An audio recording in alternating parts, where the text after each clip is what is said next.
คุณไม่ทิ้งผมคุณไม่ทิ้งผมสบาย ข่าวดีข่าวใหญ่ของคนอยู่หน้าถ้ำทานผู้ชม FC แฟนคลับภารกิจกอบกู้2คนที่เหลือติดในถ้ำมือวานนี่และกับมือเศร้านี่เต็มไปด้วยความโศกเศร้าแต่บ่ได้ว่าความโศกเศร้าพอเอา2คนออกมาบ่ได้เลยหัวเรือใหญ่ตัดสินใจว่าจะเดินทางไปหาลูกหาเมียแต่ว่าล่าสุดสร้างเพื่อตัดสินใจทิ่มตัวเครื่องบินวกหัวกับเข้าหน้าถ้ำเป็นที่เฮียบห้อยกำลังใจมาเต็มเปียมกู้ภัยลาวไทยพร้อมที่จะเอา2คนนั้นออกมาให้ได้ไวๆนี่ว่าสั้นเด้สบายดี FC แฟนคลับมาพบมาพ่อกันมือนี้มีหลายเรื่องเล่าทานผู้ชม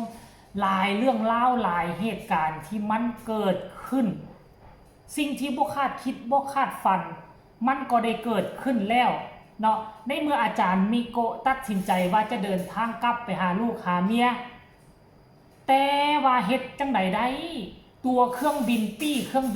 ยนต์ก็ซื้อเรียบร้อยแล้วห้างเครื่องห้างของไปบอกลาหมดทุกคน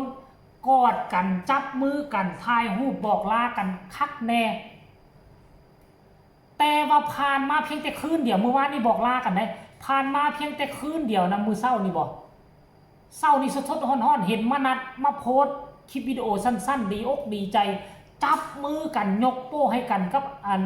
เซียวซานมิโกะเจรจากับลูกกับเมียลูกเมียเห็นดีให้ยูโตเอา2คนนั้นออกมาให้ได้ให้สำเร็จภารกิจจึงกลับบ้านกับเพื่อนปี้ยนต์นี่ราคาเท่าใดนี่ทิ่มมันไปโลดหันหัวกลับคืนมาคันภาษาบ้านเขาก็เอิ้นว่าสร้างเพื่อสร้างเพื่อกลับคืนถ้ำมันเป็นสัญญาณที่ดีท่านผู้ชมหรือว่าทีมงานกู้ภัยเขาเจ้าจะหู้เป็นในแล้วว่า2คนนี่อาจจะเอาออกมาได้ไวๆนี่มันเป็นสัญญาณดีเขาก็เลยโอ้ล้มกันว่าให้อยู่สร้างประวัติศาสตร์หน้าใหม่ห่วมกันสากลเจ้ามาตั้งแต่ช่วงแรกๆแล้ว5คนก็ช่วยเหลือมาได้แล้วเป็นอย่างเจ้าบ่ตัดสินใจอยู่ช่วยเหลือ2คนนี่ให้มันออกมาก่อนเพื่อให้มันเป็นประวัติศาสตร์จารึกไว้ในผืนแผ่นดินลาวเพิ่นน่าจะโอ้ล้มเว้าจากับลูกกับเมียตกแตกกันตัดสินใจอยู่ทันทีทันใดเฮ็ดให้กู้ภัยหน้าถ้ำน่ะสีหน้าเปลี่ยนแปลงไปหลายเติบท่านผู้ชมในเมื่อเซียวซานระดับโลกอยู่นำความอุ่นใจ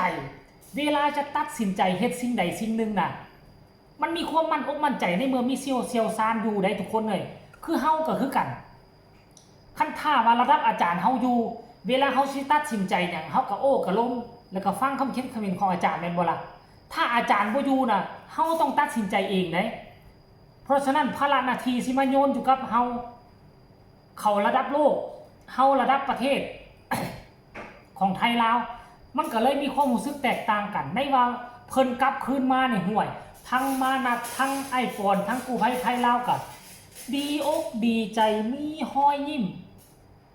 มือนี่มันเป็นข่าวดีแล้วอาจจะโมเมนต์ข่าวดีเฉพาะว่าอันเซียวซานมิโกะกลับมาอาจจะมีข่าวดีไว้นี่เกี่ยวกับ2คนนั่นท่านผู้ชมเพราะว่าหยังฮูตี้ มือนี่น่ะเป็นภารกิจสำคัญจะส่งทีมงานเข้าไปในถ้ำเอาเครื่องเอาของที่แพ็คไว้เมื่อวานนี่ไปยายไว้ตามซอกตรอกซอยเพราะว่าเข้าไปท่านมันมีหลายซอกหลายลืบได้สิเอาไปวางสิเอาไปยายถึงว่ามือนี่บ่สามารถไปซอกครบ2คนนั้นได้อย่างน้อยๆเขาก็ไปยายของกินไว้เวลาน้ำแห้งน้ำก็เริ่มแห้งแล้วแหละให้ข้าเจ้าเวลาที่ข้าเจ้าจะพยายามออกมาให้มาเจอของอยู่ของกินอย่างน้อยๆมันมีข้าวปลาอาหารเวลาเขาได้กินแล้ว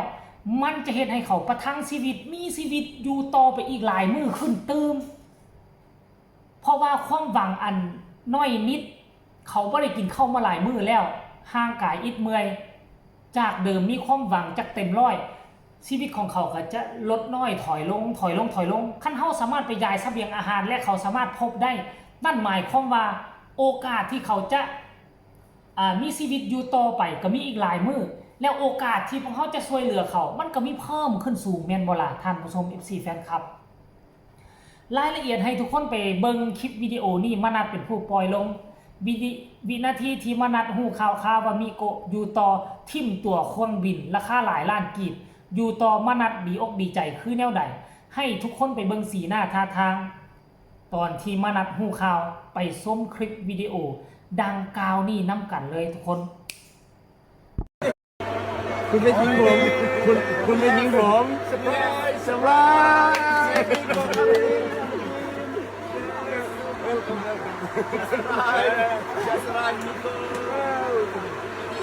I'm crying. Yesterday I'm crying. James, I cry for everybody and then I come back. Cancel crying.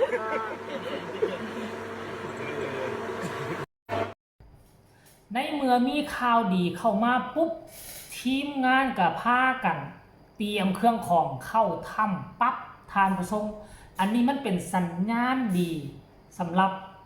พี่ๆน้องๆผู้ที่คอยติดตาม